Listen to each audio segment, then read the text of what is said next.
Welcome to Chronic Combat Conversations, a live look at our best bets, picks, and predictions for every UFC event. With your hosts, TB Scouting MMA and The Guru back again for UFC on ABC3. Brian T. City Ortega taking on Yair Pantera Rodriguez in your featherweight contender eliminator, title contender eliminator. But before we can get into this exciting 12 fight card from Long Island, right? Before we can get into that, we have a friend in the building, man. A guy, bet analyst for CBS Sportsline, right? He's got his own podcast, Magic and Andrew MMA betting show. He's making his rounds today. So if you don't hear him on this podcast, you're gonna hear him on somewhere else. Andrew Gombas, man, thanks so much for joining us, man. Oh, thank you guys for having me. I'm really looking forward to chopping it up with you. And yeah, I'll be at the card on Long Island on Saturday. So I feel like this is perfect timing that you guys had me on this week. Worked out really well. Yeah, and that's at Bets and Picks MMA. If you don't already follow him, go follow him now. He's been betting for like 5 years, making money, running laps around fools. So we're really, really honored to have you in the building, bud. Pleasure's all mine. Oh, Daz is in the building too, of course. We're going to stack these tickets like flapjacks. Shout out to Uncle Wheezy. Hell yeah. Hell yeah. And listen, this card is, I mean, sheesh. They got a couple good ones on here, but this main event has really got me excited because these two guys are kind of like enigmas in the division, and the fact that like they don't really fight as often as you'd like them to, and they're very, very exciting fighters. Isn't that right, TB? yeah, I would say so. I mean, this fight, I feel like there's so many levels of unpredictability to it that I'm just so excited to see which way it actually ends up playing out. And, we'll get deeper into our feelings as we get into the breakdown, but it's just one of those ones that I'm so excited to get into here. Yeah, honestly, it's kind of a cliche with the excitement, right? Because we're always excited when there's any live fights. Like I'm honestly excited for the Jessica Penne, Emily Ducati fight. Like legitimately, like I want to see what's going to happen. So anytime there's people fighting, I'm interested. But yeah, I mean, it's a relatively stacked card, but I mean, without further ado, we got to let the people know who we have on here today, right? Yeah, we do. Yeah, I mean, did we properly introduce our guest? Because how stoned are you? Dude, well, I'm struggling here more than normal as I work on getting my feet up. As you guys know, we always have difficulty getting the stats. But yeah, it's cool. That's kind of difficulty. Yeah, that's kind of what we're waiting for. We're like waiting for the stats. I want to impress our guest with these stats. Hell yeah, exactly. So as we pull him up here, now he's seen how handsome we are. Now he can see how good our stats look. That's right. There we go. There we go. We got Brian Ortega versus Yair Rodriguez, guys, and right now we got the money line at minus 165 Brian Ortega and plus 140 Yair Rodriguez, and we saw that line a lot closer earlier in the week. I think it kind of rubber banded a little bit, and here we are, kind of back where we started. As far as my feelings for this fight, I think both guys have shown a lot of improvements and a lot of toughness throughout their career. So I think we're in for a really good battle here. Ortega on the feet, he's got the counters. He's also got some power.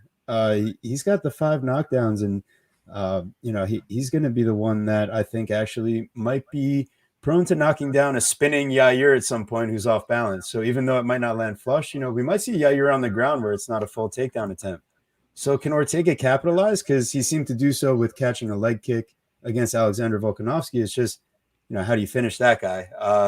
So here against Yair, I mean, I find myself kind of leaning in the Ortega direction here, but I've been a little back and forth. Guru, is there anything that like you can kind of steer me in the right direction here? I'll certainly agree with you that I've been back and forth all week. I came away thinking to start the week that a dog shot might be on board. Who is Brian Ortega to be favored, against a crazy striker like Yair? He's so elite with his striking. He's so versatile, da da da da. And then you start watching some more of the tape and yeah, man, you watch Brian T. City Ortega, man, change his game. You watch him become patient against the zombie, become a better counter striker, more technical with his striking. Is he the best striker in the division? No. Is he even a top 5 striker in the featherweight division? Still probably not.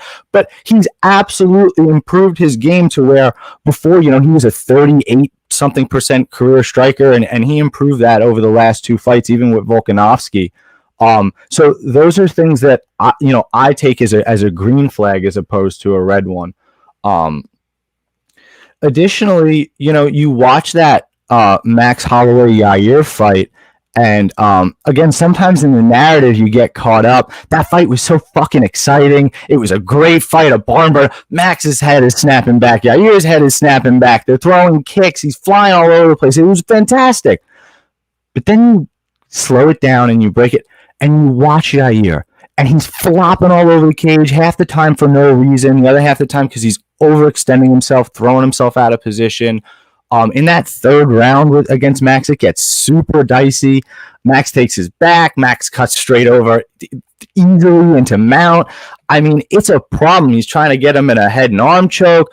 Max is just not really a finisher. I think Max has like the one submission win in the UFC, but if it's Brian in that position, man, I think he gets the finish. So will Yair be more cautious, or will he just be the same guy he's kind of always been? And is he going to put himself in a bad position here against Brian Ortega? What do you think, Andrew? I have a feeling you have a very strong play on this fight. No, I actually don't. I agree I agree with a lot of what you said. I mean, I've went back and forth myself on this fight. Because on one hand, I feel like you really have to favor Brian Ortega just due to his crazy cardio, his crazy durability. I mean, we've seen him take beatings in the octagon where his opponents are landing hundreds and hundreds of strikes. I mean, the Volkanovski fight, I couldn't believe it went 5 rounds. The Max Holloway fight, it almost did go 5 rounds. He's super durable. And you mentioned it as well. His striking, although it may not be one of the best in the division, it is light years ahead of what it used to be. And on the flip side, I feel like Yair's going to get off a lot early here. I think Yair's good. There's a lot of people out there I've seen this week. Oh, he's a fraud. He's this, he's that. I think Yair's a good fighter. I mean, I don't think he has the durability of Ortega or the grappling chops, but he is a solid striker. I think he gave Max Holloway a harder fight than a lot of people expected. So on one hand, I think he's going to have some success early.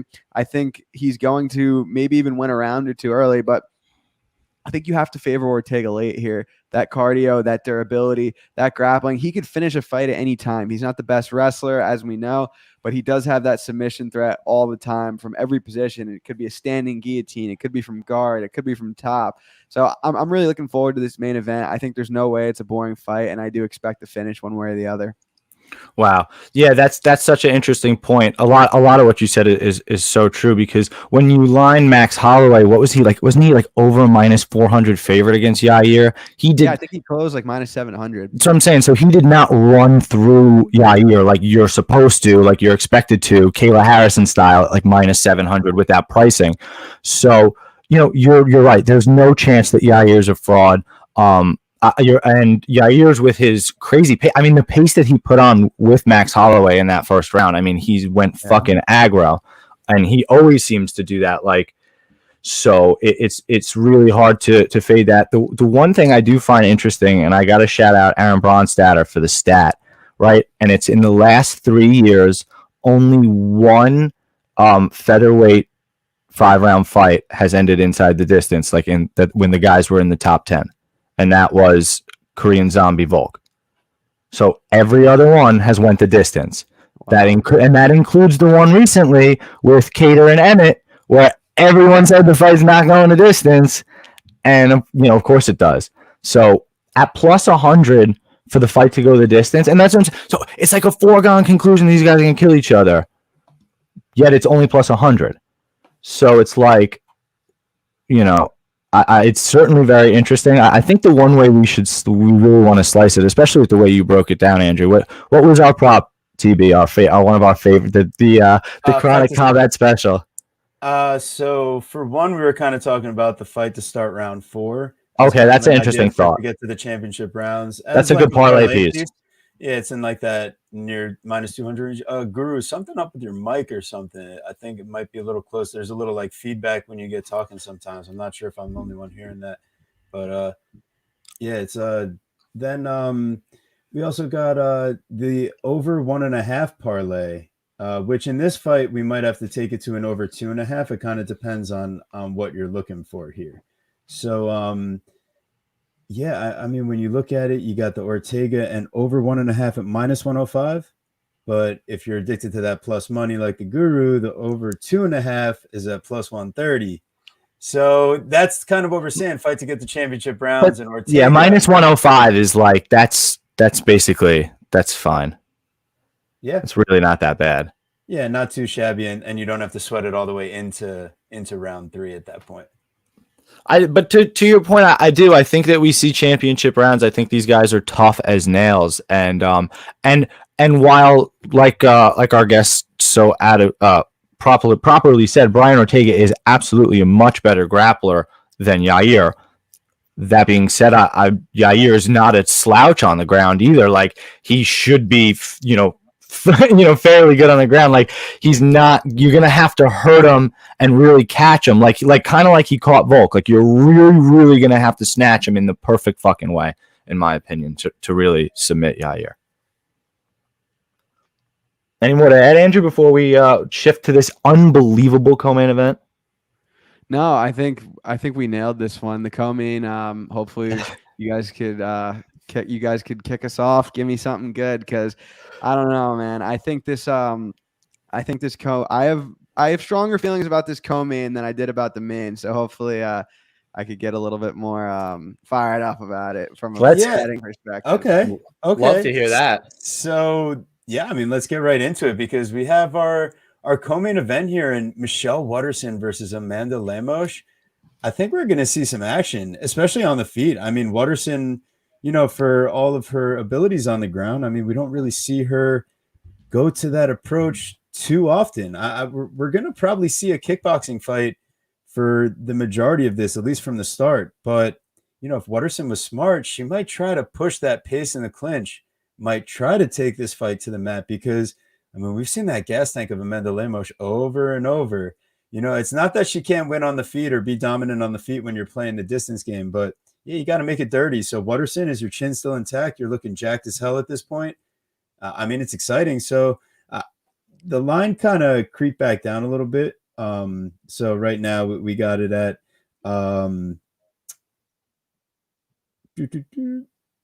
plus 265 Waterson. Lemos is the favorite at minus 320. So we saw it almost as wide as like minus 400 at points here. Closed down a little bit, but like Waterson, I get like these, these little thoughts and feelings about playing it. And I'm curious if Guru is kind of thinking the same thing here. I mean, I love whatever Andrew thinks. I think he's going to be able to talk me into. That's probably a very terrible betting prowess to have, but I respect Andrew for one, and number two, it's just like I'm kind of like dog or pass at this line. Like maybe that's super amateurish, but like minus 400 on Amanda Lemos, who like literally shit the bed fucking versus Jessica Andrade. Yeah, Jessica Andrade is a fiend. We loved her to win the fight, but like we expected a fight, not a standing arm triangle in 2 seconds. I'm 2 minutes, but who's counting? So I really expected more of a fight from her. So to have her back in this spot as such a sizable favorite against somebody with that's taken some time off, maybe to heal some injuries, work on things, whatever she's doing. She looks in absolutely incredible shape, and she's a veteran in this sport. And I don't care who she's fighting.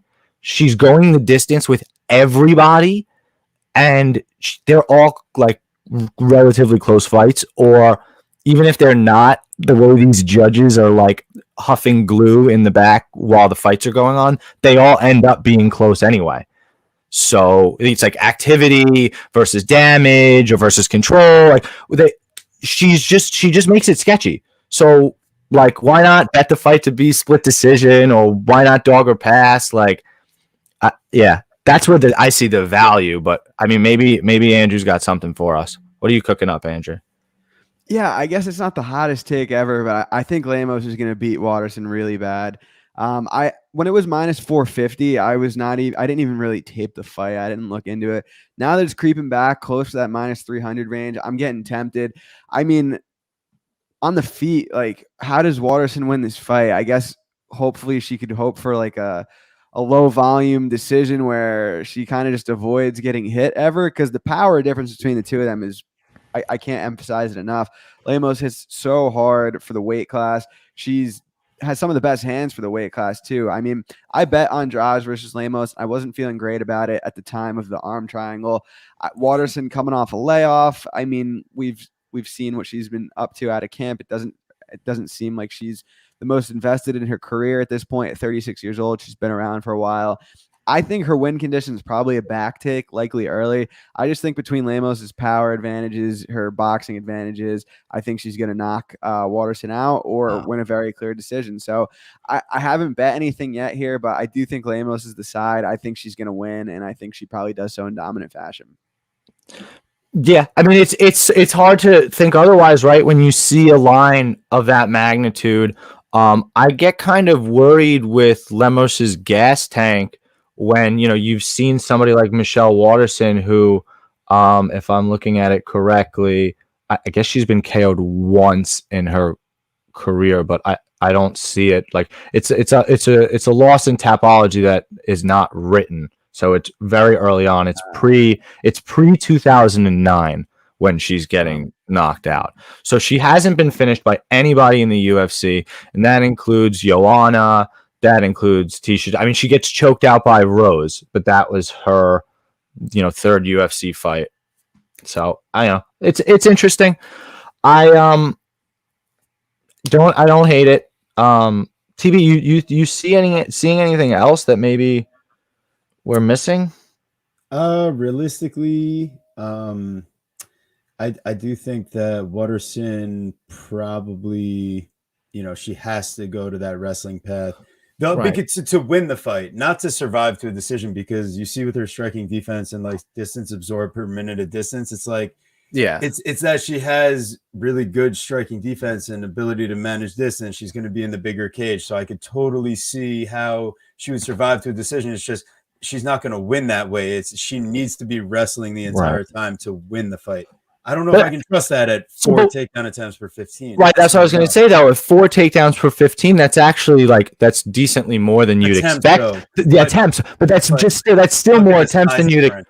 Right. So yeah, she's not going to get it done on a consistent basis. So that's what I'm saying. Are you hoping for a sketchy split? Yeah. Okay. Mushroom. Well, so I'm there with you, bro. Right. Sure, I agree, bro. And that was the one thing I was thinking. Like, and I didn't say it because I fucking lost my train of thought. But could Lemos dominate round 1, not get Waterson out of there, and basically have a cardio gas, 2 minutes into round 2, and be cooked? Yeah. And then what? And then Lemos is throwing lazy strikes, and then Waterson's picking her apart from the outside with kicks, because that's what she does. So it'd be interesting, but not where I'm looking to lay a big bet. I don't think anybody is, though. Well, that's the thing. I think if anything, if you were to get the Lemos by knockout at plus 225, that is pretty crazy value. Plus 260 on FanDuel. Yeah, I mean, for the decision to be plus 100 there, I totally see where that. I mean, it's not like you're playing a juiced minus 150 on a Lemos by KO. I like that as a value play from at Bex and Picks MMA. Yeah, I do like that too. Hey, listen, Michelle Waterson by decision plus 420. That's a classic number. So had to throw it out there. Hey, there's a couple ways you could go with that one. And any closing thoughts on that fight, Andrew? No, I think we're closed. Hell yeah! All right, we're closed. Let's do it. So we got our next fight here. We got Li Jingliang versus Muslim Salikov, and this is one of those fights where I've been vacillating back and forth on the side here, but I think I've settled up for you guys now that we're hopping on the show. We got Li Jingliang is going to be 4 years younger. He's going to wanted to say hi to Zhu, by the way. Hi, Zhu. We didn't say hi. Oh, what's up? What's up? I want to make sure I acknowledge everybody. No, for sure, for sure. Hell yeah! Shout out everyone in the chat. We really appreciate you guys coming down here to hang out. We got a great show going on so far, and now we still got a lot of great fights to break down, as we always Yes, like to we do. say.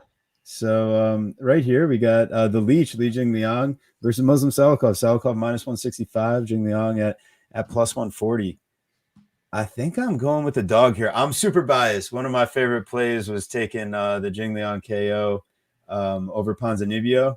So that's like one of those ones that always sits in my mind. So I just want to let the people know there definitely is like some inherent bias there. But you start breaking it down, it's like who's going to be the busier fighter at distance?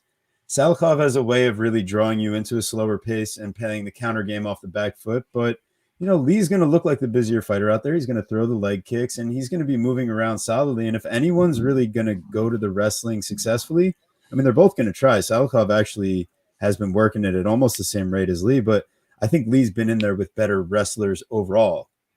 And has, grappling with Neil Magny is a lot different than, getting, in there with Oriana Staropoli. Exactly. Francisco Trinaldo at this point, it's like when you're battering him to that extent, it's a little easier to get the top control. Right. Zaleski dos Santos, did he even really win that fight? Mm-hmm. Upon rewatch for the third time, I really don't know how to call it, But yeah, and listen, Salikov slows down as the fight goes late as well. Hell yeah, Mushroom. I'm totally seeing that. And for me, that's why, you're going to give me the dog money. I don't know if it's a knockout. I don't know if it's decision, but plus 140 on Lee, that's where TB's at. What about the Guru? It's a very, very tough fight, like you said. We haven't seen Li Jingliang since he got his soul snatched by Hamzat Chimaev. So that's kind of interesting as well. He hasn't even had a fight booked. Like he's obviously just been working, dealing with that. And then you look at Muslim Salikov, who, at this stage in his career at 38 years old, we've seen I would think we've seen the best from him, right? I'm not sure how much better he's going to get from here. You'd hope that his performances stay as consistent as they've been. That's kind of what you're banking on, I would say, at this stage. I think you make a lot of interesting points in terms of whether at distance Li Jingliang can be the more active fighter, or Muslim, like he does, kind of tends to slow people down.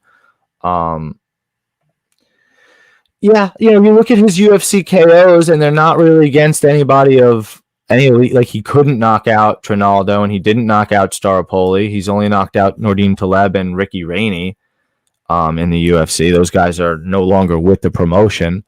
So when I look at Muslim Salikov by KO at plus 300 fighting Li Jingliang, I mean, that does kind of tickle my fancy in one way, because Li Jingliang has literally been knocked out 5 times, I believe. And I don't believe I'm exaggerating. Knocked down 5 times. No, but I think he's been knocked out. Never knocked out? Oh, he was knocked down 5 times. 2 the submission losses. Okay. And then the interesting thing with Muslim Salikov, inversely, is that his 2 losses are only by submission. He hasn't, maybe you're saying, like you said, maybe he lost that decision to Zaleski dos Santos, but he hasn't technically lost a decision yet. Only by submission. And Li Jingliang is not necessarily known for his submission wins. So banking on, So banking on Li Jingliang to outpace him to a decision is tough. How about you just bet the fight to go the distance, and I don't have to pick a side in this sketch ball? So the fight to go the distance is on FanDuel. It's minus 108. And on DraftKings, it's minus 120. So minus 108 on FanDuel kind of has my fancy a little tickled. What do you think, Andrew? Is that a little square? No, I like that look. I'm not confident from a side here. I think Salikov's slight favorite is probably about right. He's the better technical striker, but he doesn't always throw a ton, and he's getting up there in age. So I'm definitely not looking to lay this kind of chalk on him. I am picking him to win, though. I do think if you're going to make a bet on this fight, the over 2.5 goes the distance is probably the way to go. Haven't bet it myself yet, but if you put a gun to my head and said, bet this fight, that's how I would do it. Not always the most fun bet fun way to bet a fight, but hey, we're not here to have fun. We're here to make money. So, But bro, you haven't. That means you haven't been watching a fight with me, watching me pace back and forth, vigorously chug Jameson, and exhausting. and lament every decision I've ever made in my whole life to get me to this exact point. And then when it cashes, I'll be like, bro, that was the easiest shit. Why didn't I put more? So it's a roller coaster hanging out with me. it really is, dude. Just betting any goes the distance or over is like the worst feeling in the world. Every time a punch lands, you're like, oh my God, it's over. You're Joe Rogan. He's hurt. It's over. Dude, I had the over 1.5 in Tuivasa versus Lewis at like plus 150. And it was and I typically like to bet over unders based on pace rather than like durability. And like obviously it plays a factor if you're getting someone who's like super shot, but the pace of that fight was going so slow. And I was like, this is perfect. And then like a couple, like 20 seconds before the over, I'm like, oh my God, why do I ever do this? Similarly, I was so dumb. I had the Lewis Dawkins fight to start round 2. And again, it was so slow. And then like a minute 30 left, Dawkins was like, fuck this, let's go. And he just goes to sleep. And brutal. The other worst one that comes to my mind, I talked about it last week, was the Andrea Lee Calvillo fight. For some reason, I laid chalk and a dumb parlay to have that fight start round 3. And she's getting whooped. And I'm like, just survive. And it gets to round 2. I'm like, phew, we're good. And then she doesn't come out for the round. So that was very fun times betting MMA. Hey, how about that time that Glover Teixeira is about to win the belt and he got choked out? How about that time? That was fun. That was nuts. That was so nuts. Fight goes the distance, bro. That's the play. And otherwise, maybe like a value shot on the dog. But I'm with Andrew in terms of my circles. I'm gonna wait for face-offs to see it. You actually see that with Lee with a 2-inch height and 1.5-inch reach advantage. So I want to see weigh-ins, face-offs, but I probably lean Muslim. Salikov. Fair enough. I guess I'm the biased boy out here, but we'll see how it goes. Dude, there is nothing wrong with taking the dog shot here, but yeah, I'm just not sure that he's like gonna win per se. I'm not having you throw up no dog of the day banner. Like it ain't happening, son. No, that's why I wasn't rushing to do it. But hey, we're on to our next fight here. We got Matt Schnell versus Sumo Derji. This fight, is this going to be the one that just takes place from distance here, or like are we banking on Matt Schnell to use his wrestling? Because like there's two very different ways that this fight could play out, but then you look and see that Matt Schnell's got like 2% control rate in his career, and you're like, all right, how much am I going to be banking on the fight to play out that other way? Listen, when he gets into the wrestling exchanges, you see with Royval, I mean, he knows what he's doing. It's just like, why would you jump guillotine against like a guillotine expert? Next thing you know, you're on bottom and you're shooting back for the single, and now you're the one getting choked out. It was a lazy get up. It's such a lazy. He literally leaves his neck up there. He's like literally just sitting to get up. He gives him his neck. It was really poor. Yeah, I'm sure he was tired after 3 minutes of scrambling with Royval, but it was just a poor decision. I mean, is Sumo Derji a step down in that regard from Brandon Royval? I mean, most surely, but Sumo Derji right now is a minus 260, and Matt Schnell is plus 220. So once again, Sumo Derji, he's probably going to be the better kickboxer overall from range. I mean, we're talking about 6 years younger fighter, but Sumo Derji is also used to having like a height and reach advantage in his fights. In this fight, he's the same height as Schnell. He's only got a 2-inch reach advantage here. It's not the 5 or 7-inch reach advantage he had on Zaruk Adashev in his last fight. And we see him get touched up a little bit. So the question is, Schnell, is your chin going to hold up long enough in the pocket here with Sumo Derji to be able to make enough hay here? Because you'll have your opportunities, but it's a question, do we get aggressive Schnell and do we get wrestler Schnell? So ultimately, I think we're going to settle on a different type of idea here that the guru was thinking about. That's an interesting point. Listen, there's a lot of interesting things about Sumo Derji. Like, he's obviously coming in on a 3-fight winning streak. He's got a lot of momentum. He's 26 years old. A ton of people are talking about him. He's like kind of got this aura of this exciting fighter, like this Shavkat Rakhmonov vibe. But is he actually Shavkat? Like, is he actually that good? Is he this impenetrable prospect? And I'm not sure that that's true, right? I'm not sure. Maybe Andrew even knows better the the way in which he gets into the UFC. But he has a fight in October of 2018. He loses via sub. And then a month later, literally less than a month later, he finds himself debuting in the UFC against Luis Smolka, getting subbed. Not a great look. Smolka should probably still be in the UFC, but is currently not. He then beats Andre Sukumouth, whatever the fuck that guy's name is, like no longer in the promotion, not an impressive win. Nice. He knocks out Malcolm Gordon in 45 seconds. Cool. He was probably having a tough weight cut. That guy's got a glass jaw. I mean, you did a good job. That's awesome. And then the Zaruk Adeshev fight. That fight was fucking sketchy. Like, he was a heavy favorite. I remember us betting him, and I remember us being happy he won. But he does not run through somebody like a heavy favorite should. He keeps his hands down super low. He's getting tagged. He's getting taken down. All I keep thinking about is Matt Schnell cracking this dude and jumping on top of him for a sub, or even like a ground and pound or something. Schnell has no KOs in the UFC. I believe only 2 in his entire career. But the way Sue is getting smacked by Zaruk Adeshev, there's no way you can lay minus 400 on Sue here, which he nearly is, by the way. He's not minus 300. He's minus 295 on FanDuel. What's going on, Prince?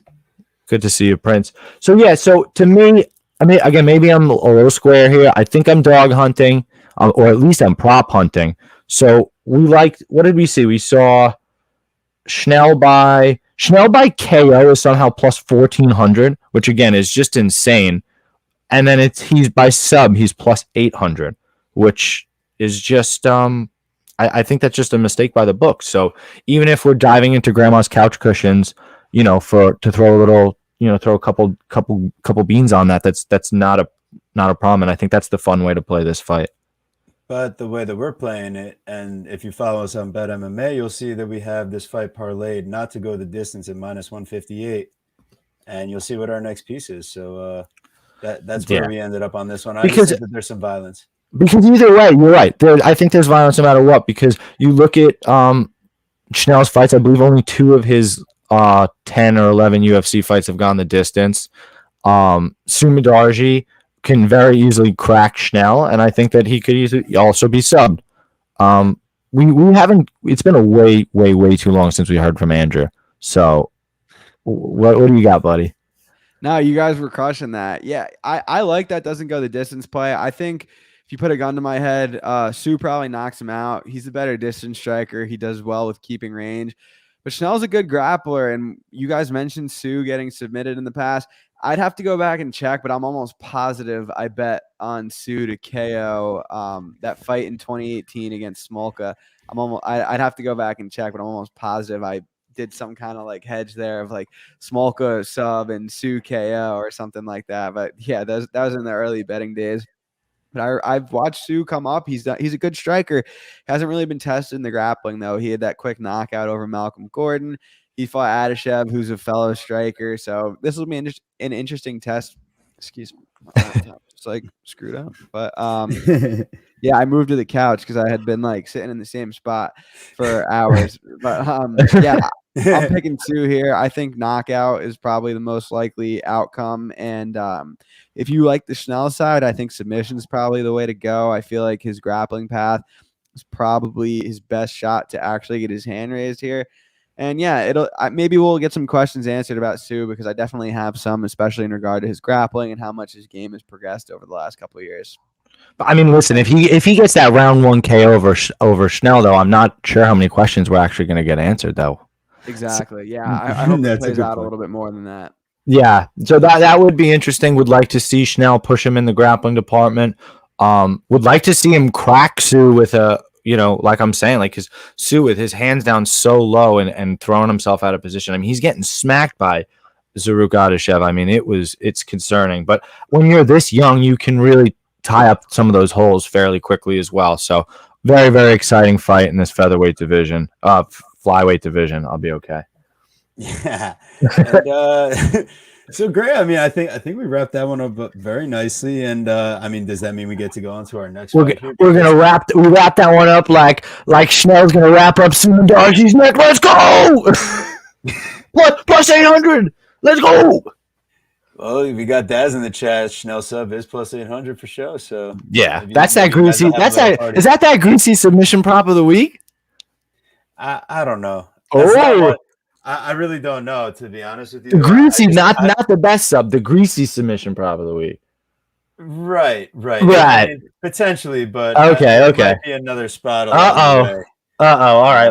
Let's. I don't want to take your thunder. Let's move along. You're all good. Hey, we got 15 people in the live chat, 16 now. Make sure you guys throw a like. Make sure you're subscribed to the channel. We really appreciate it, and make sure you guys are checking out at Bets and Picks MMA. He's got his show that he does with Magic. Make sure you guys are subscribed to that on YouTube as well, because I mean, thanks so much to him for coming out, because this is how our channel grows too. I mean, it's so cool to be a part of the community and just have on all these awesome guests. So, I mean, make sure you're following Andrew Gombas at Bets and Picks MMA, and make sure you follow his YouTube channel as well, guys. Absolutely. Yeah. The dude's absolutely killing it. Super worth the follow. Him and Magic have got a great pod they got going on. Thanks, that means a lot. Would love to get Magic on here too at some point. He's an enigma of a guy himself. Yeah, he loves it, dude. He would podcast all day. You should ask him. Every time we do a show, and it's been going on for like an hour, and he'll be down to just keep going. What would you like a wrestling match between Gombas and Liam? Liam's we're not in the same weight class, so it's kind of unfair. That's like the Khabib GSP debate, man. Come on, get a new one. Seriously. Wait, didn't that guy ask another question too? He had another question as well. Liam's the man, though. Liam is the man. He's the gold standard. Thanks for hanging out, man. Would you rather bet Simone plus 3.5 at minus 200, or the over 2.5 at is that plus 3.5 points? I don't even know how to do that with the rounds. Like basically that he won't get 10-8'd in a round is essentially. No. So, or is it? I'm sorry. You can help me out here.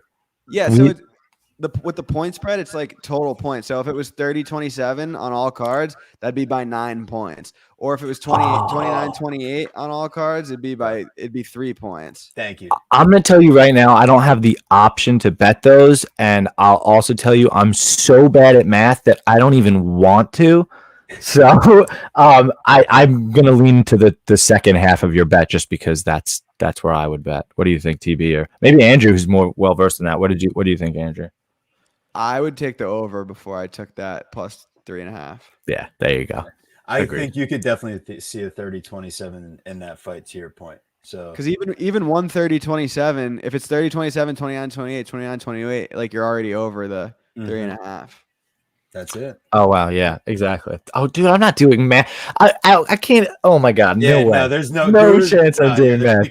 All right, before he short circuits, let's get on our most exciting. Math make me angry. This might be our most exciting fight of the night, huh? We got Shane Burgos versus Charles Jourdain. At least as far as like it's on the short list to fight of the night for sure. What if anybody's books has those props? By the way, if you can bet this fight to be fight of the night, like I think you got a good shoe in to get that.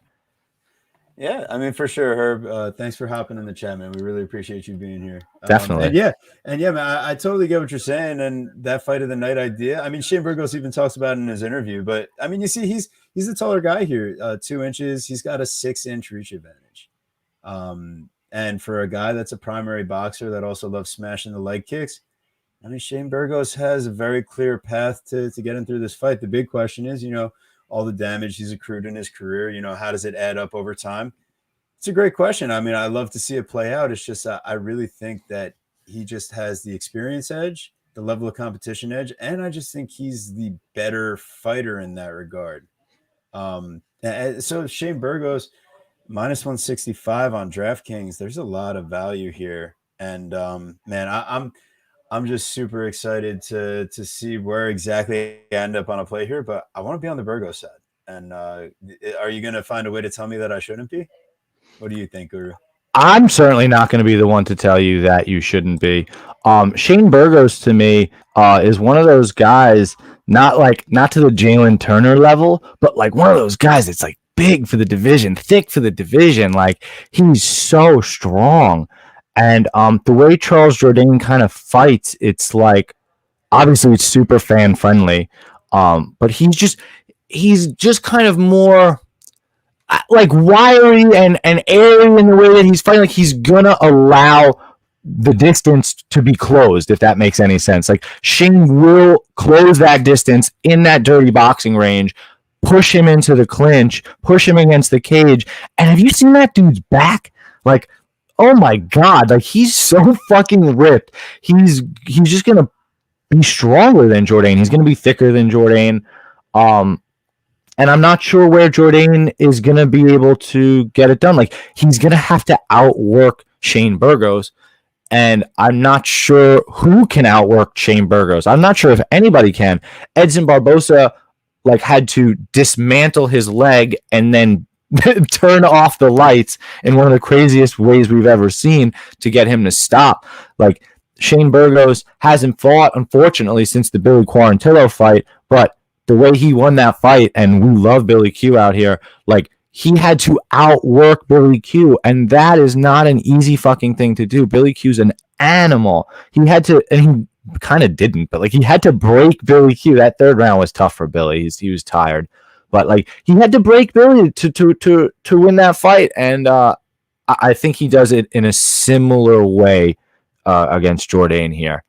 So I liked Burgos, and TB helped me nail this a little bit further. We get the Burgos line in the over 1.5 because, yeah, Burgos is a finisher, but Jourdain's tough. Jourdain's game, and Burgos' finishes will come in the third round, other than his armbar one against Kurt Hullabalo. I don't want to pronounce that. If I haven't pronounced it, I'm not good at it. I mean, if I haven't practiced it, I'm not as good at pronouncing it. I do a lot of practicing, guys, for the show. So, Andrew, what do you think, buddy?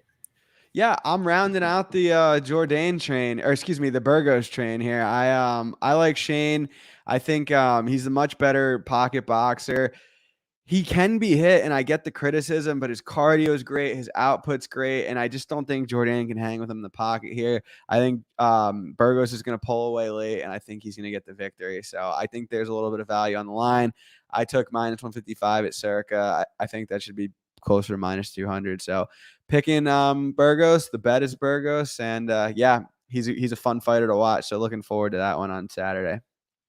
Yeah, I think ultimately that's a best bet territory for us this week. I think we end up probably playing the money line, and in addition, Burgos plus over 1.5 on DraftKings at plus 110 is like a chronic combat special. You got to get those fight parlays. So you go all the way to the right and you pick it up in DraftKings. If you're in Jersey, sometimes in New York, you got to build your own parlays. So they let you do the same game parlay. So, but for us, they build the fight parlays ahead of time. So we go ahead, we do Shane Burgos and over 1.5 or plus 110. We'll probably have 1 to 2 units on that, as well as enough to win 1 or 2 units on the money line. So make sure you follow us on BetMMA to see where we end up ultimately. Yeah, and Andrew, thank you so much for mentioning that, because it would have been a disservice to not mention Shane Burgos' lack of head movement and his ridiculously bad striking defense. I mean, it would just be disingenuous to the handicapping. Like, we get super excited that we're clearly on his side, but that doesn't mean, and it's going to be the right side, but that doesn't mean that we don't say the obvious, and that's something that definitely needs to be touched on, because not only that, I mean, he, like I kind of alluded to but didn't make the case for Jourdain. Jourdain likes to mix it up. He will throw body shots, he will throw leg kicks. Edson Barbosa helped dismantle him with leg kicks, so part of Jourdain's path to victory would be smashing that leg kick, hurting him to the body, hurting him to the head. But like we said, Burgos is a tank. He's bigger. I think he should be stronger, should win the fight. But I'm glad you said that. Yeah, I will say on the flip side, he does a good job, even though he can be hit. He like rolls with the punches. I don't know if I'm saying that right, but he does a good job of kind of like letting it slide off, letting it bounce off. Like when he's getting hit, he's not getting like brutally cracked. Like he is getting touched up. He's not getting smashed. But yeah, I do like Burgos here, and he's taken beatings before. So, I mean, if all of a sudden his chin's cracked, so be it. I just haven't seen any evidence of that, especially in a fight with Billy Q in his last bout, where he just took it, but he dished it out way more. And I read a stat that Shane Burgos is 6-0 when fighting in New York. So take that. Yes, I love that stat. I love ridiculous stats like that don't necessarily have much bearing, but literally have all the bearing. I love that. And Yo Yaba, man, Yo Yoba. Listen, man, them be fighting words. Listen, let's pop some popcorn. Let's pop some popcorn and see what happens, man. That's super exciting. Listen, and I feel comfortable about my position. You're the one on the with the chutzpah, taking the dog. So I respect that for sure. And I will say, hey, maybe there's something we can think of. Like, I think the shoey's a bit played out at this point. No shoeys. But I think we could figure out something fun. Maybe if we lose this Burgos bet, we do a little something on air next week. I don't know. We'll figure something out. That could be fun. Something. A little bit with Yo-Yo or something. Yeah. Maybe a little Backstreet Boys or something. Who knows? Yeah, there you go. Yeah. So not that we wouldn't do that in our normal podcasting. Yo Yaba, are you Canadian? Is that why you're saying Canada's going to smash New York? I just need to understand. All right. Fair enough. No, I'm just curious. Hey, we appreciate you being here, man. And my cats are named Terrence and Philip. I'm partial to Canadians. They're cool. I love it, man. So yeah, let's get on to our next fight here. I think we broke that one down well, and I'm super excited to watch it. And I know everyone's just as excited for Lauren Murphy versus Miesha Tate. Jesus. So, okay, well, realistically here, I mean, Lauren Murphy came out today with like I had this serious medical condition going into the Shevchenko fight. But yeah, I mean, anywho, I'm just thinking overall, Lauren Murphy is kind of like, she just isn't explosive in any which way athletically, and she doesn't ever like clearly win fights, except for against like Lilia Shakarova because she choked her out. But like aside from that, I mean, we're talking split decision city all over the place. I mean, okay, Mara Romero Barella, okay, great, you knocked her out in round 3 too. But like Lauren Murphy overall is just not one of those fighters that, I mean, she lost in distance striking to Shakarova and ends up getting the submission. But you're losing from distance against the regional fighter that was known for their wrestling. Like, I'm entering all my stats here, and I'm like, are you kidding me? She absorbs more than she's landed. For someone that just fought as a title contender, you think your stats would be good enough before you fought, Shevchenko that, they wouldn't be flipped over. But that's just not the case. Then again, Miesha Tate at the same time, I'm not going to say she's going to blow you out of the water on the feet or anything like that. It's just I think she knows her skill levels a little bit better. And she has a little bit more athleticism, and she's coming down from a bigger weight class to kind of where she should have been. So now Miesha Tate coming in, this is a fight where she's not giving up, a ton of height and reach like that last fight against Vieta, where she even kind of matched her in the distance striking. So overall to that point, I just see this as being, Miesha Tate, welcome to the flyweight division, and see how this goes dropping down. But I think she sees a pretty clear path to victory here just by landing the more effective strikes or being able to have the more effective control, because she's just more efficient overall in that regard. But you go and you look at the money line, and that's where you're like, all right, like, is that really what I want to do? Because earlier in the week I go Guru, like, Miesha Tate minus 170. It might be a little wide before I started really looking into it. And then I go like, oh, you know what? That seems about right. And the next thing you know, a couple of days later, I was like, let's wait. Let's see the weigh-in. Now it's minus 205 already. Minus 220 on FanDuel. Exactly. But Guru is going to go through his breakdown, and I'm going to let him drop our play on you because, it's the second leg of the parlay here. And, what is it exactly that we're going to do to cut into some of this value? Yeah, listen. So one of the things that you'd be worried about with Miesha Tate, right, is her taking a ton of damage, right, or getting finished essentially. But when have we seen Lauren Murphy inflict a ton of damage on somebody, right? Like her win versus Joanne Wood is a split decision that maybe she didn't even win. The Lilia Shakarova fight, have we even seen that girl since? Like, I don't know where she is. So she's quite suspect as well. I feel like Miesha Tate's taking a fairly strategic approach to this fight, and I like it going over, right? I think what I would want to do if I wasn't going to have to bet Assad, which I'd probably prefer to, is the fight's kind of going the distance. So I'm going to take the fighter I really do think's going to win with Miesha Tate, and I'm going to go with the over 1.5. or actually, no, we liked it better on FanDuel because of the odds. It's a round 3 or decision prop at -125. Right, TB? Was that what we? Yeah, so we ended up doing a little parlay. It comes out to +193. The first leg being? Yeah, so I'm going to pull up our Bet MMA here. So that was the first leg that we gave out before with – oh, shit. Did we get to that one? Did you? Was I thinking about the wrong fight? Hold on. Let's make sure. Yeah. So we had – it was the match Schnell and Sumu Derji does not – Right. -158. Yeah, exactly. Yeah. Right. That was -58 with and then -125. Exactly. We like getting our plus money out here. So we threw that together instead of throwing like 1.6 to win 1 and another separate 1.25 to win 1. We're going to throw down the 1 together to try to win like a 1.93 here. It's like I don't want that much exposure overall on the Tate side, but I felt like it was a good enough read overall. But Andrew, where are you sitting on this fight? I thought I was gonna like Lauren Murphy a lot more in this fight pre-tape than I did post-tape. Tate in her mid-30s after her retirement, coming down to 125, smells like a recipe for disaster. That being said, Lauren Murphy's 3 years older than Miesha Tate, so she's pushing 40 herself. I think Murphy's physical for the weight, but I do think Tate's a little bit more athletic. She's the better wrestler here. On the feet, I think it's close. I don't know. If you put a gun to my head, I would say Murphy's the side. It is not a strong conviction.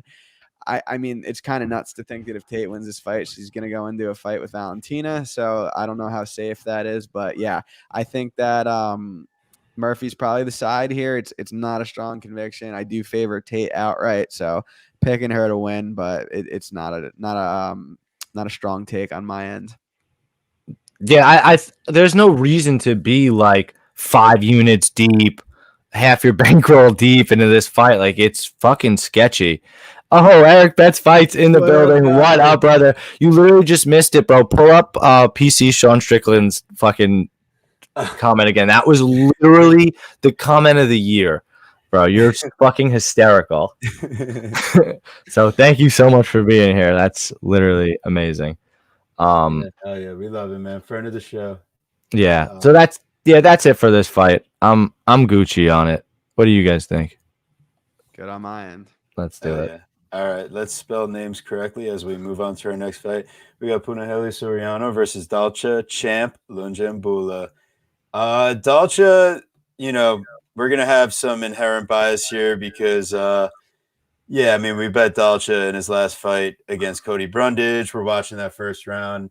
And, I mean, damn, like, you talk about being on, death's doorstep and then jump the ghillie. It's like it was the Dustin Poirier method, apparently. And there was Cody Brundage pulling out the victory. Dalcha not even fighting the hands, immediate gassage, just tapping. And that's like one of those lessons you learn. But now we got Brundage, the line in this fight. Yeah, that was a smart pick picking Brundage. We at least tried to make up for it by taking Brundage last week.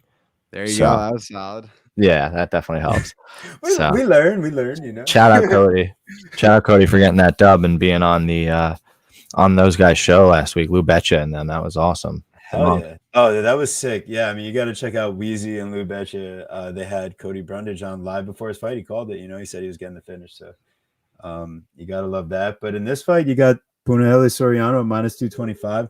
The line has closed up a bit. He was closer to close up huge. Yeah, and now it's +190 Dalcha.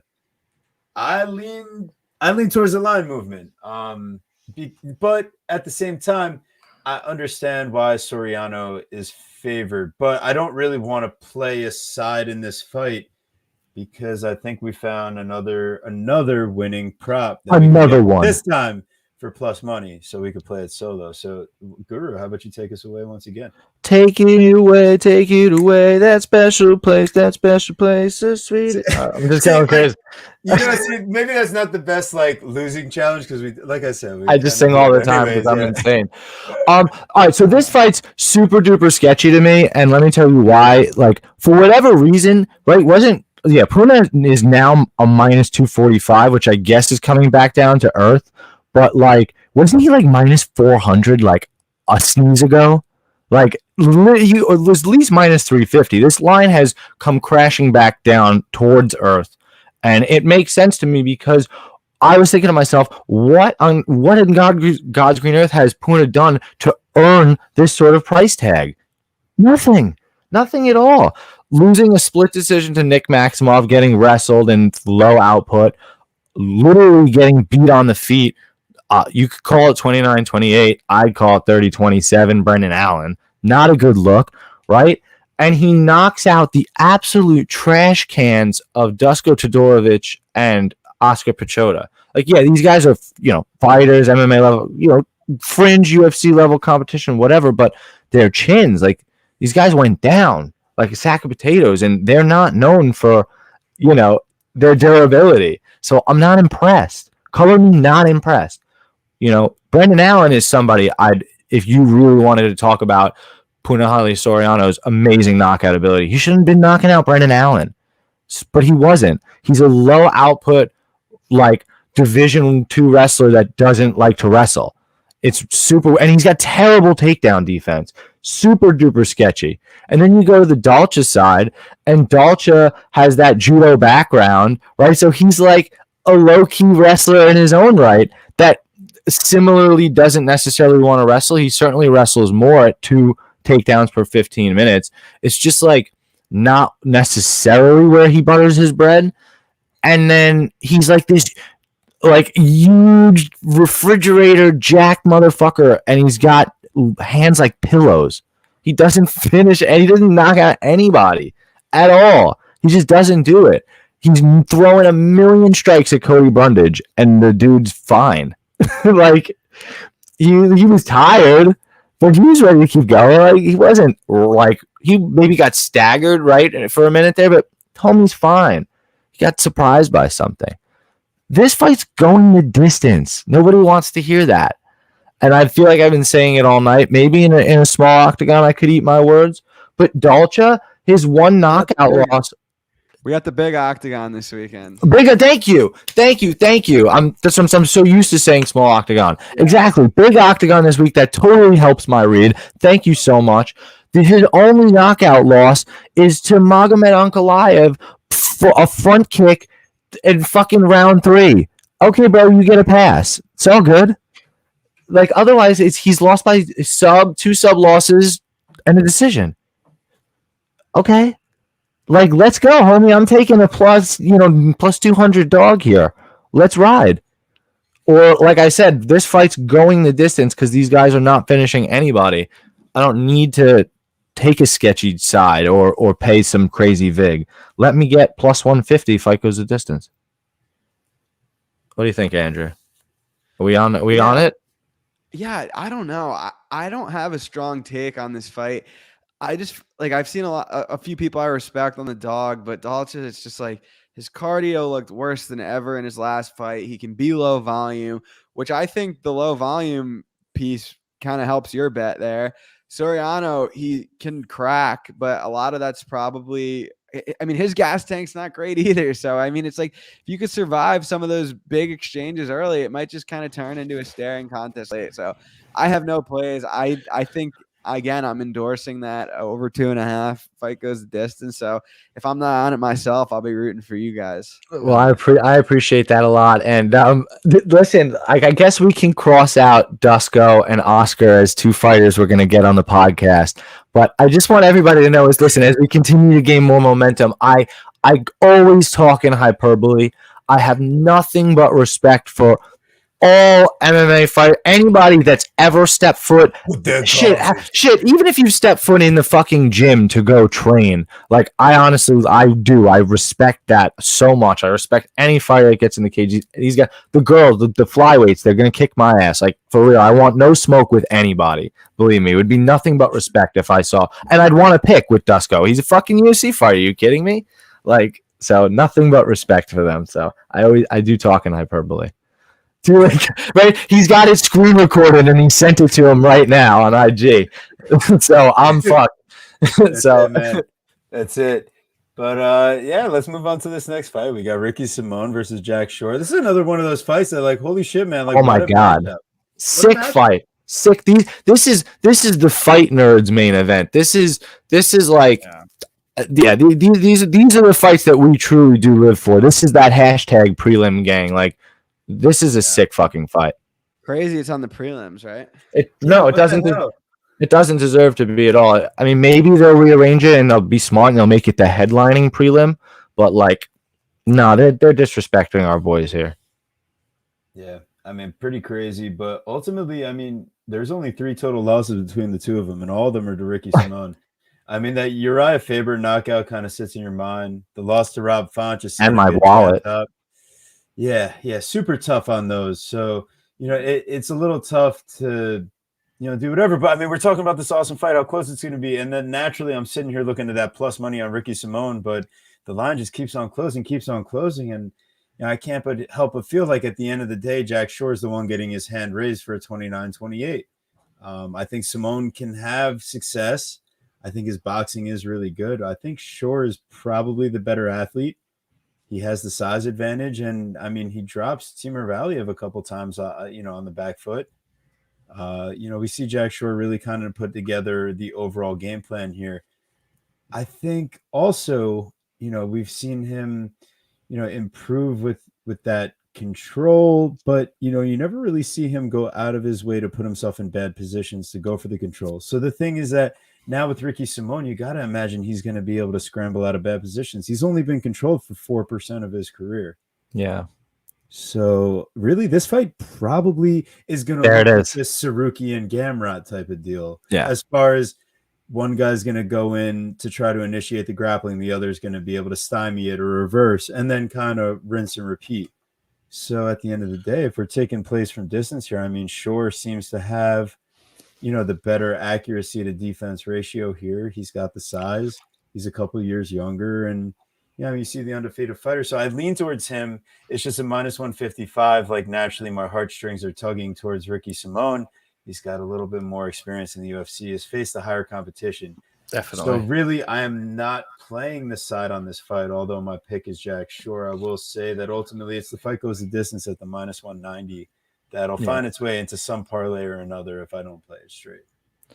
Yeah, you capped it really, really well. Like we said, it's a super, super exciting fight.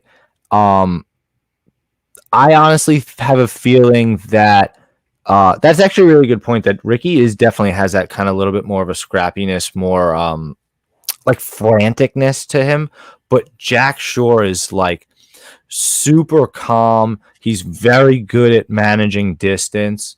I really feel that this very well could be, like you said, a wrestling stymate type fight where they may not even grapple that much. Like, they might just stand, like, they just may know that the grappling is, when the grappling negates, you're striking now. So if it's a striking match, I like you said, I kind of like the 29-28 scorecard perfectly. I think Ricky Simon wins that first round. Timur Valiev won the first round versus Jack Shore, so not great. And I think Jack Shore can kind of piece him up as Ricky starts to let those big muscles fill with lactic acid, as Joe Rogan likes to highlight. So yeah, similarly, I think it's lined fairly, which makes me not want to really play anything, like, all the way around. So I just like Jack Shore. Maybe Andrew's got something super sharp for us here. I definitely want to hear his breakdown on this because, again, it's such an exciting fight. No, man, I wish I did. I agree with you guys. I think Shore is a slight favorite. Probably makes sense. I think he's a little bit better technically, a little bigger. I know, again, this is a fight where it seems like there's a lot of people on the dog, but the line hasn't really budged. If anything, it's went towards Shore. I agree with it. I think slight favorite Shore is fine. Both these guys, I think, are underrated in the division overall. I was on Shore against Valiev last fight as an underdog. I wish he was an underdog, and here I'd probably be on him again, but seems like the market's caught up a bit, so I'm fine with enjoying this one. I think it likely goes the distance. I'll say 29-28 Shore type of fight.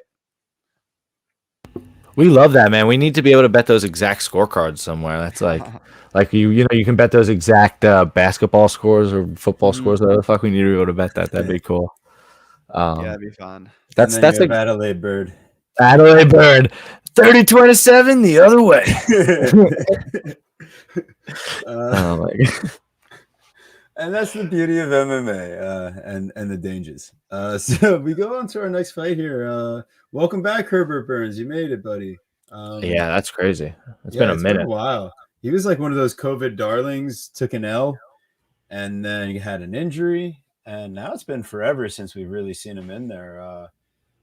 So, I'm really curious, are those cardio concerns fixed as a guy that's now 34 and, now, we're up at, it's 145 here. There was some switcheroos, right? It was supposed to be a 135 fight for him. And then his opponent drops out. Now he's fighting up at 145 against Algio. Is that what happened? Oh, geez, that's probably sounds about right. He was Yeah. supposed to So, fight. I don't even know who the guy he was supposed to fight was making his debut. I don't even. That guy's I don't good. even know. Yeah, was he's that? the guy he was supposed to fight was making his debut, and it actually Yeah. does look like he's going to beat a guy 3-0, 7-0, 10-4, 25-13. Yeah, wow. I'm very excited. I would have rather seen this guy fight, but obviously he pulled out, I think, last week. Yeah. So here we are. Bill Algio now minus 200 and Burns plus 170. I do think Bill Algio, should be the favorite. The line might be a little wide, but I just couldn't see myself playing the money line per se. What I would say is that this is one of those fights where I don't normally do this, but it's one of those round prop fights. So Herbert Burns round 1 at plus 550, or Bill Algio round 3 at plus 1,000. I think Burns will survive the grappling exchanges. The question is, could Bill Algio get the ground and pound that Pineda had? Could he hurt him on the feet the same way? That's where it's could Algio even finish anybody at this point in the UFC? That's another question. Every single one of his fights has gone to decision. So can a Bill Algio fight even be finished inside the distance? To that regard, should this really just be maybe he's due? Fight goes the distance plus 120. Well, so because Burns has never been the distance and Algio has only been the distance. So that's the question. What do you think happens here? Yeah, when an unstoppable force meets an immovable object, what happens? Yeah, I like Bill Algio to win the fight. He's the more active fighter personally in his career, and he's the more active fighter inside the cage. He has an incredible amount of pace and pressure. He can fight, of course, importantly, moving forward, and very impressively, like many fighters cannot. He fights moving backwards. He can strike moving backwards. It was one of the most impressive things I saw in his fight against Anderson Brito. He is hurting that guy because that guy's a fucking bull, running through people, crushing people like Andre Fili, and you know what I mean? And instead, Algio's like Andrew had mentioned before, with a different fighter, right? Rolling with those punches. So Algio's rolling with those punches and countering and fighting, moving backwards. And it's fucking impressive. So I'm not sure exactly what Herbert Burns is going to do to Bill Algio other than submit him that Bill hasn't seen before, that he's not going to be ready for, that he won't be better than him at. So I like Bill Algio round 3 decision at plus 130. And you know how I feel about that plus money. So I'm titillated. Andrew, what do you got? Yeah, I think the line is more or less right here. I think a lot of Burns win equity is early on. I think he needs to find a submission.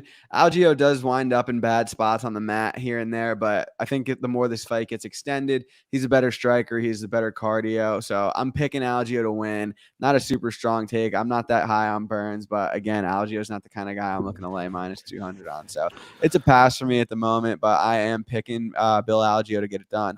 And to your guys' point earlier, I would have liked to see those initial matchups stay together.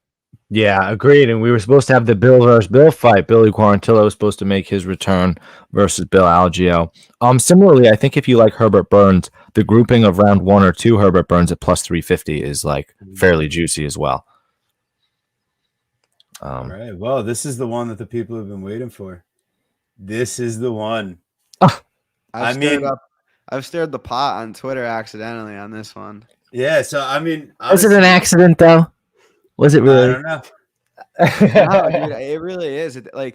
I'm at the point I used to I don't know how long anyone's followed me on Twitter or if at all before, but I used to tweet my analysis before the fight and why I think XYZ fighter is gonna win, and the last couple of years, I just haven't done that. There's nothing good that comes out of it. Right. I just do my thing, and once the fight happens, I'll read my result, and that's that. But I kind of broke that rule today, and people were just going nuts. I didn't even I guess I just have a bigger following now, and it's regardless of what I tweet. If it's before the fight, it just sparks like huge debate in the comments. So I really He can't was even going do it wild. anymore. But yeah, that's how this whole thing got started. But there's definitely some people that are against me now. So I'm curious to hear what you guys have to say on the fight. I mean, that whole spirited debate is like the principle of our show, though. It's like, we want it all to be spirited, no trolls, no hate tweets, none of that stuff. We want it all spirited and fun. There's too many of those trolls and that hate bullshit, but like, we want it all spirited. We love that breakdowns. We're somebody's that generally don't post too much of our breakdowns because we just want you to come listen to the pod. But I'm sure you've gotten to that as well. This fight, though, I feel like it has a similarity to a fight. What was it, like 2 weeks ago with Tafon and Chukwe, in the same way. Like, he was the cute dog, he was the darling dog of the week, and everybody's like, oh, this makes sense. Plus 110, that's great. Oh, plus 105, that's cute. Oh, plus 100, I guess that makes sense. He's minus 130 on fight day and getting knocked the fuck out in 6 seconds. Like, so like, this kind of starting to smell like that to me, and maybe maybe that's how you're feeling too. Like, Don Jung was like, oh, okay, plus 110, plus 115, okay, that kind of would make sense. Dustin Jacoby's won all these fights in a row. I guess he could maybe wrestle and clinch, and it might make sense for him to win.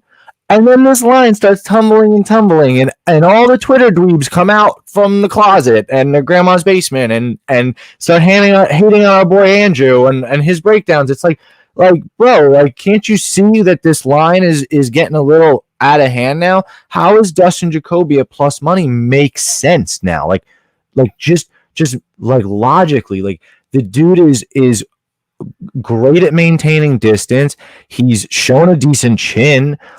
He's shown decent takedown defense. Not very good at all, but he's shown a good way to fight back up to the feet. Yeah, Don Jung can wrestle, but one thing you've seen from Don Jung is really poor fight IQ. Right, that Gregory Rodriguez fight was really unfortunate. Or am I thinking I'm thinking the wrong guy. I'm thinking of who the fuck am I thinking of? I'm thinking of Jung Park. That was horrible. Oh my god, that was terrible. The Sam Alvey fight was the fight that is terrible. A terrible look for him with the that cardio. was a freaking robbery. Yeah, that's bad. That's a bad look. That was the most like I think they were drunk off 10-8s at that point. Because, there was one judge. Yeah. There was one judge that gave him a 10-8, and that was the difference between a draw and a win. I was like, I couldn't believe it. That round was not a 10-8 round. No. Yeah. And I'm not sure how you could give him either round one or round two. And that's the thing. I think Don Jung has been outstruck in every single round in his UFC career, essentially. Even the ones where he's knocking people down and winning. Like, Mike Rodriguez landed 4 out of 8 strikes, and Don Jung landed 1 out of 6. But the one he landed was the elbow, and boom, and then on the ground, he lands his 4 out of 4. But I mean, in all reality, from distance, Mike Rodriguez wins on the numbers. So if this fight goes the distance, there's no question in my mind. I mean, Jacoby wins on the numbers from distance. You got to imagine he's taking a fight that he'll be kicking again this fight. I don't see why he wouldn't be. He goes into the last fight, and that was something like, oh, they're talking about it on broadcast. Oh, he's not kicking. Yeah, I mean, that was a huge deal. I mean, and the other thing is that he keeps his head on the center line. He got knocked down a couple of times against Max and Christian. And, Kudelaba is able to, wrestle, rinse, wash, repeat. All these guys could threaten the wrestling on a consistent basis. Jung is going to be a guy where he only really did that consistently against William Knight. I think he'll threaten the clinch consistently. But as far as getting the takedowns, he doesn't really have – I mean, it's all Greco. He's not going for singles or anything like that. So going for trips on a bigger guy that has solid hips and, like, has shown those improvements, then, I mean, Don Jung is not a better wrestler than Ilan Kudelaba. There's just not – that's not – it's just not true. At the end of the day, but I agree. If there's the way that Don Jung wins this fight, it's knockout. 100%. It would be a knockout. Like, that is the win condition. So that's why actually my bet for this fight, I know Jacoby's at plus 105. that is extremely solid, but it's not good enough for me because I think the knockout is dead. It's dead ass serious. That's why I couldn't be playing aside this week. Decision only, minus 135 for Jacoby. There's plenty of value still on that. I'm taking it. So that'll be what I do. So essentially, if Dao Jung is minus 125, but I would just play like a round one knockout because if he's gonna get it done, it's gonna be. I don't think like he's gonna build as the fight goes on. I think he would get more frustrated. He's heavy on his front foot, so if Jacoby can kick, he's gonna be fucking like laying into that front foot, the lead leg of Jung. So that's my thought on this one. That's an excellent read, excellent breakdown to me. Andrew, anything to add? Yeah, I'm glad we're finally here because I don't have a ton of bets this week, but this one I'm nuclear on. I think maybe it's a hot take, but I think Jacoby's gonna look like a big favorite here. I pride myself on getting closing line value, and I got reverse CLV'd this week, which I hate when that happens. I'd say like 9 or 9.5 out of every 10 fights, I'm getting good closing line, and I went the opposite way this week, but my flag has been planted. I think Jacoby's going to look like a huge favorite here. Dao Jung really should have lost a 15-minute decision to Sam Alvey. Yes, that Sam Alvey, who's on a 7-fight losing streak. He was getting outlanded by Kadis Ibragimov, who's, again, what else do I really need to say? He's the worst. By Ibragimov, by Alvey. I bet him against Knight, and those garbage trips were working. I don't think they're going to work here. Kudalaba took down Jacoby 8 times. He got right back up every single time. I don't think he holds Jacoby down for long periods of time. Jung heavy on the front leg and that wide cage. I think Jacoby's going to be dictating distance all night. Landing the jab, landing some leg kicks. I think he's going to look like a clear favorite here. I don't get this line movement at all. I was wrong on where the line is going to go, but I have a feeling I'm going to be right about the fight. So we'll see. I love that, and that's kind of where my original random story about the line movement started. It's like I like Jacoby here as a plus money favorite. Jeez Louise, I'm all over the place. Plus money underdog, plus 105. I mean, that's value to me. The dude has shown some serious chops, and I'd love to see that win streak keep going. So I think that's where he does it. Like, I mean, you even look at his wins. The win over Nzechukwu, like, is that even that? Are we super impressed by that? Like, Nzechukwu, yeah, he just beat Robertson, but like Robertson also just got cut. So it's like, I don't know. It's the bottom of the barrel, man. You're supposed to finish that guy. So definitely an interesting fight. He's gonna have a tough out in Jacoby because Jacoby does not just. You're not just gonna finish Jacoby in 2 minutes with standing elbows. It's going to take more than that. I want to say thanks to the new subscribers, Tone Brown, Vane Nupo, Ford. Thanks for subscribing to the channel, guys. Make sure if you're in the chat now, throw a like on the video if you're enjoying it. Make sure you leave a comment with what your best bet is in the comment section, and make sure you subscribe to the channel. I would really appreciate all your guys' support and everyone joining us, and especially our special guest Andrew Gombas. Make sure you're following him as well at Bets and Picks MMA. And we're ready to roll here. We got 2 more fights, guys. So let's get this thing going because I know Guru's got a take for this one. We got a Dwight Grant fight. We got Dwight Grant versus Dustin Stoltzfus. Dwight Grant at minus 135, Stoltzfus at plus 115. And I'm ready to stir it up a little bit because I got Dwight Grant here at minus 135. And I don't know why I am, but I'm like confident in that. But that doesn't mean I'm laying a big bet or anything because at the end of the day, Guru, take it away. Listen, my breakdown is nothing super fucking technical. I said it the last time Dwight Grant was fighting. I don't like Dwight Grant. I think he's poopies. Like, sorry, Dwight, we're not gonna have you on the show. I get it, whatever. I'll buy you a beer if you're offended. I'm sorry, but bro, like, it's not good. The split decision loss to Trinaldo, poopies. I wanted to bet Sergey, what's the fuck? How do you pronounce his name? Kinjoshko. I wanted to bet Sergey at minus 110 even money so badly. I texted TB, I want to bet this guy. He's like, why? I'm like, because he's fighting Dwight Grant. He's like, that's it. I'm like, I don't have to know who it is. Even money. I'm getting a coin flip that this dude beats Dwight Grant. I'm in. Let's go. And we didn't do it. And he ended up winning. It was a sketchy ass fight where they both knocked each other down, but Sergey got it done, so I was at least happy about that. Dustin's due for a win, baby. 0-3. Like, this is the fight. He wins this fight for no reason, and then we still got to do tape on him. This is how this shit happens. So, like, let's go, Dustin. Let's go plus money, more than a coin flip on a guy that doesn't fucking throw. His win condition is a knockout, and he doesn't fucking throw. At all. He keeps his hands down super low. He gets tired. Like, what at 38 years old, why? Like, Backstreet Boys, tell me why. Like, I don't get it. No. Yeah, like, ain't nothing gonna make me bet on Dwight Grant. Like, it's not happening.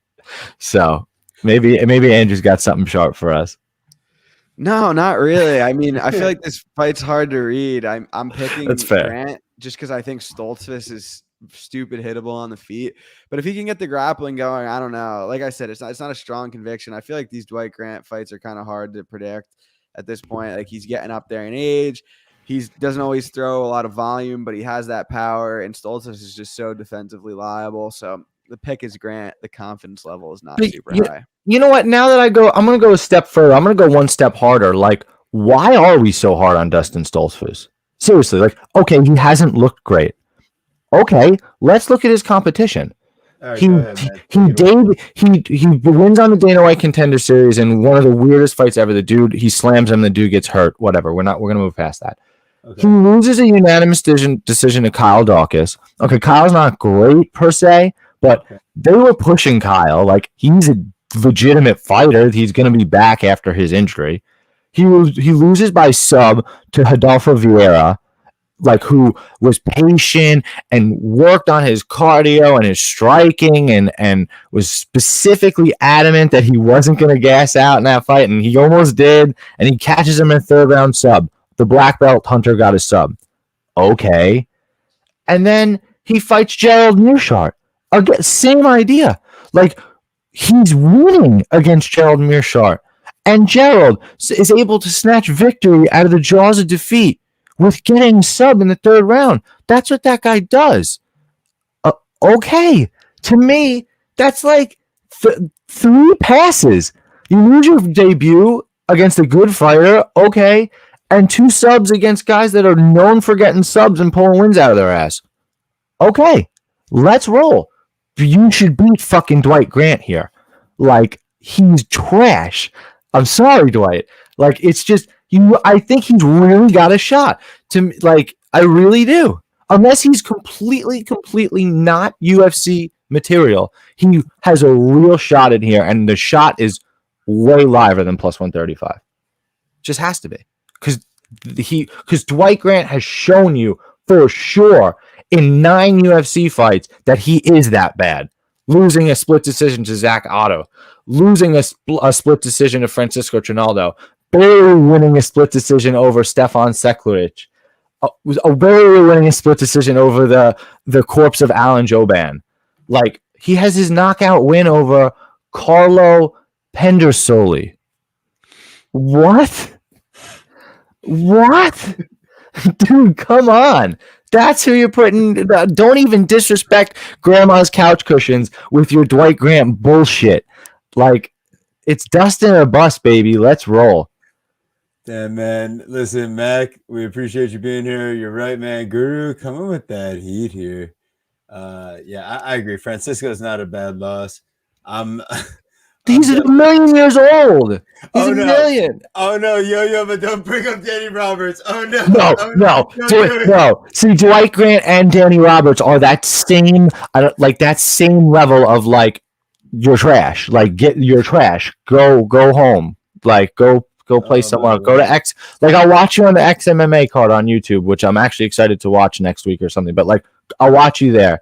Not in the UFC. Not UFC level. Sorry. All right. Well, I think we had all the fun you could possibly have in that fight. For a Dwight Grant versus Dustin Stoltzfus fight, I think we surpassed the expected good time. You know, that'll be better than the fight itself. Yeah, right. We should just play that over the broadcast. Listen, that actually means a lot, man, coming from you. Because, listen, you're paid for your breakdowns, man. I respect your opinion, man. It's unbelievable having you in here and breaking this down with us, man. Seriously. No, that really does mean a lot, buddy. What if he They evolves really into does. blonde Grant? Oh no. Oh, blonde Grant? No. If he goes like full on Cabbage Patch Kids, like red hair, maybe then I'll believe it. He's got to go some sort of crazy fucking hair color. All right, guys. Yeah, this is where we fucked up. So I don't got Jessica Penne. You done goofed. I done did it bad. I'm so sorry. But And I needed the stats here. I know, and I'm in part. I mean, for especially her opponent wasn't going to have any stats anyways because Right. no UFC fight. So actually, not the biggest deal here. But I will fix that for next time. What we got coming up though is that Jessica Penne. I'm going to have a natural bias because managing an Italian restaurant for a while, seeing penne on the menu. I was the worst dad joke ever. Boo that man. Boo. All right, so as we come back to reality and break down this fight, I mean, Ducote's dropping the likes of Alima Lynn McFarland back in Bellator like 4 years ago in the first round with an uppercut. She's knocking out Danielle Taylor on the feet with the overhand right. Do I think she has enough volume to win a decision if she doesn't seriously hurt Penne? Probably not, but I think there's a good enough chance that she does. It's just at minus 150, giving up a decent amount of size. I'm not rushing to place Ducote in her debut. This is kind of like a sit back and learn. And Gordina, I love that nickname. It's so good. Like they always call me Gordito in the kitchen. So I definitely, I connect on a deep level with Emily Ducote here. We, little chunky people. We get love in the Hispanic community. That's absolutely ridiculous, but very funny. Oh yeah, that's what it's like working in the kitchen, man. But yeah, so ultimately, Jessica Penne plus 130, Ducote minus 150. I'll let Guru dig into the grandma's couch cushions, but I'm just gonna enjoy the fight opener this week without having money on it and see how the fights not true. Yeah, you're right. I'll put down $5 on it. On okay, that's a bullshit lie. Okay, all right. So here we go, guys. So when TB's sitting alone instead of at Guru's this week. What is he going to put $5 on before the fight? Yeah. Ducote knockout plus 400. That would be the bet. I'll be in Chicago. I'll be watching the Mets play the Cubs. I'll be in Chicago for the first time. So if anybody has any recommendations about what to do, what to see in Chicago, definitely drop that down there. I'll be super excited. War Penne. That's funny. That's cool, man. That is actually pretty cool, and it's even I'm not going to say what I was going to say. Daz appreciates the dad jokes. Okay, so at least somebody does. Maybe laughing at me and not with me. That's the other point. So for sure. So one of the things with Emily Ducote, and you're watching back her tape, is the way that people have tried to beat her is by wrestling with her. Right, the Kanako Murata fight, she attempted 26 takedowns on Emily Ducote, and only I believe 22, 23, some crazy number like that. Only took her down 6 of those times. Ended up winning that fight. You look at her names, right? She lost to Kanako Murata. That's a name you should recognize. She lost twice to Elinale McFarland. That's a name you should recognize. Former Bellator champ. She beat Catherine Poprocki. That's a name you should recognize if you watch Tough this season. She lost her debut to Emily Whitmire. So, that's they're both 0-0 at the time. So, you can kind of wash that one away. You could kind of hope if you're going to get as a better fighter. She looked incredible in her last fight against Alicia Zapatella. I don't even know how to pronounce that girl's name. Zapatella. I think that's close. Jessica Penne could absolutely, that is going to be her path. She likes to grapple. She might, try to monkey and grab the neck, go to submission. That would be the way that I would think that Penne would try to win. You look at her stats, which we don't have, but I was able to pull up. She lands 1.46 takedowns per 15 minutes, which is not very high, but her takedown attempts per 15 minutes is 7.3. So even though she's not an effective wrestler, she kind of is like a spam wrestler. Like it's what she wants to do. So when you look at that, and you also look at her striking numbers, which actually are some of the worst in UFC history, I believe, landing 2.83 strikes per minute and absorbing 5.82. And at distance, pace at distance, 10.78. Pace at distance, opponent pace at distance, nearly 14. So she's severely getting outlanded at distance. Emily Ducote is not a volume striker. She's patient. She's a counter striker. She's methodical. Going to be an interesting fight. I think it goes the distance. So, if you're taking dog money against a fighter making their debut in a fight that I think is going to be a close decision, yeah, I don't hate that. But if Emily's stuffs are bad on the takedowns, it could actually get ugly really fast. So I am very interested to see this fight play out. I am. What do you think, Andrew? How'd we do? Yeah, I'm leaning towards the Jessica Penne side here. She has the experience. She's fought the better level of competition. She's really good jiu-jitsu. Her submission grappling game is serious for the division. Concern, obviously, her being almost 40 years old. I was on her as an underdog against Carolina. Obviously, she got that split decision win against Godinez, who everyone's really high on right now. Ducote, pretty good striker, comes from a wrestling background, but I don't know if her submission grappling's on par with Penne. I would say it's not. Just as I don't really know how you could make her minus 150 here. I think like a pick'em's probably about right. Maybe like the slightest lean to Penne, just based off of the grappling chops, based off the level of competition. Like you guys said, Ducote is not some crazy high volume striker. She's patient. She's not a bad striker, but she doesn't seem like a great striker either. I'm probably going to let this line keep creeping up and then take the shot on Penne for a unit or so at plus 150 would be ideal, but not a strong conviction. I think it might be worth a small play at those odds, though.